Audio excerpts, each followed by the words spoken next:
परदिन आपको लोककला उत्सव हम जोटा कि संपूर्ण भाव में आम अंचल संबलपुरी लोकनृत्य को कार्यक्रम हम स्वतंत्र भाव में 2 दिन कार्यक्रम संकीर्तन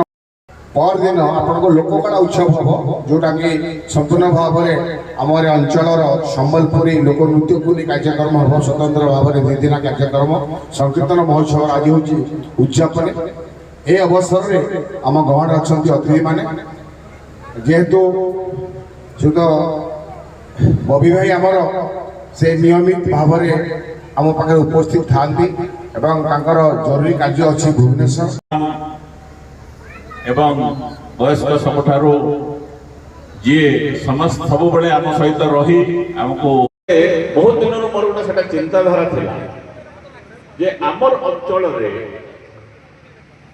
आमर ओम वक्रतुंड महाकाय सूर्य महाप्रभु बोधे आमर एरिया आसी नहीं किंतु तांकर प्रभाव जेन माने गुरु माने सिखौतले से गुरु मान के आज भी आपण जे जगह रे तांकर एते मात्रा रे समर्थक बा प्रशंसक अछन विभिन्न गाँव रे आपण जेतेबेले तांकर विषय रे आलोचना करबे आपण जानि पारबे जे हमर गाँव रे थिबा गोटे लोकर केते